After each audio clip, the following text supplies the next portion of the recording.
VIP के तीनों विधायक पहले बीजेपी में शामिल हुए, उसके बाद मुकेश सहनी को मंत्री पद से भी बर्खास्त कर दिया गया।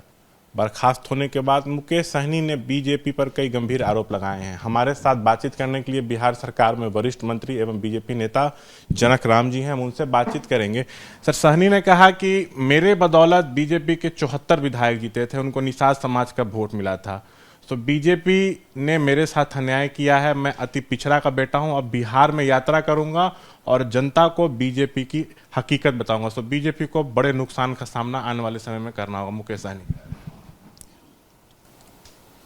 जो मुकेश सहनी जी कहते हैं कि जनता को हम बीजेपी की हकीकत बताएंगे, बिहार की 13 करोड़ जनता बीजेपी की हकीकत जान के ही तो 40 सीट के 39 सीट लोकसभा में जिता के भेज दिया और प्रचंड बहुमत की सरकार बनाने के लिए अभी 20 में जो चुनाव हुआ है एनडीए की बहुमत मिला। तो जनता तो जान रही है कि भारतीय जनता पार्टी जो कहती है वही करती है।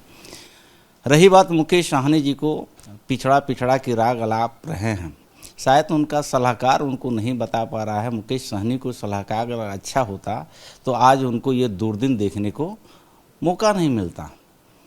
बिहार के महामहिम आदरणीय फागू चौहान जी अति पिछड़े समाज का बहुत बड़े चेहरा है। जो महामहिम, कभी पिछड़ा समाज सोचता नहीं था, दलित समाज सोचता नहीं था, वैसे परिवार से महामहिम यहाँ बैठे हुए हैं फागू चौहान जी। उसी कड़ी में बिहार प्रदेश के बहुत बड़ा चेहरा, राष्ट्रीय हमारे नेता, प्रदेश के नेता और डिप्टी सीएम आदरणीय रेणु दीदी जी, जो पिछड़े समाज का बहुत बड़े चेहरा है।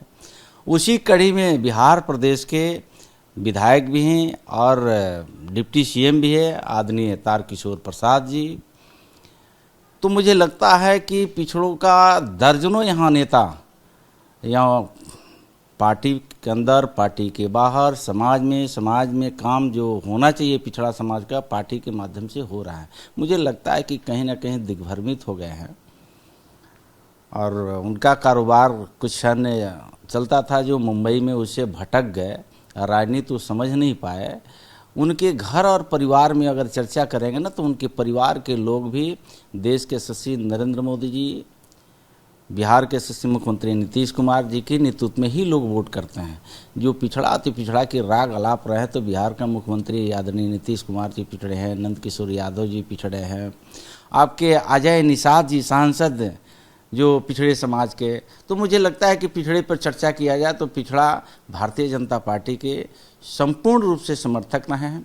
अजय निषाद जी के साथ साथ ये बिहार में दर्जनों हमारे नेता पिछड़े समाज के बैठे हैं। तो मुझे लगता है कि उस पर उनका कहीं बोलने का हक नहीं है सहनी जी को। सर, उधर बिहार बीजेपी अध्यक्ष संजय जायसवाल के द्वारा आरोप लगाया गया था कि सहनी मंत्री रहते हुए भी ठीक से कामकाज नहीं कर रहे थे, मछुआरों को नुकसान पहुंचाने का काम कर रहे थे। तो क्या आपको लगता है कि अगर अपने विभाग में कुछ गड़बड़ी किए होंगे, भ्रष्टाचार किए होंगे तो कड़ी कार्रवाई होगी, एक्शन होगा? नहीं, देखिए है क्या कि सिर्फ नेतृत्व प्रदेश अध्यक्ष होते हैं। प्रदेश अध्यक्ष जी के नेतृत्व में संगठन भी चलता है, सरकार के समय समय से जवाब भी देना पड़ता है। तो प्रदेश अध्यक्ष जी अगर कह रहे हैं तो कहीं ना कहीं सही बात है और सरकार के, हम एक मंत्रिपरिषद का सदस्य होने के नाते जो उनके ऊपर बातें आ रही है, प्रदेश अध्यक्ष जी ने ये बात को कह रहे हैं, तो कहीं ना कहीं सत्यता इसमें है।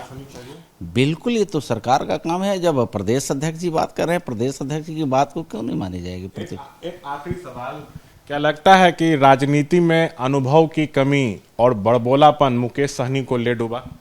हमने तो पहले भी कहा है कि उनके राजनीतिक सलाहकार जो लोग भी हैं, हमको लगता है कि महागठबंधन के लोगों ने, एनडीए के वो सरकार थे और महागठबंधन के राय विचार ले रहे थे, जिसके वजह से ये उनको दिन देखने को मिला है। तो जनक कुमार ने यहाँ पर साफ तौर से कहा है कि मुकेश सहनी ने मंत्री रहते हुए जो भी गड़बड़ियां की हैं उसकी जांच होगी, जांच में दोषी पाए जाएंगे तो कड़ी कार्रवाई होगी।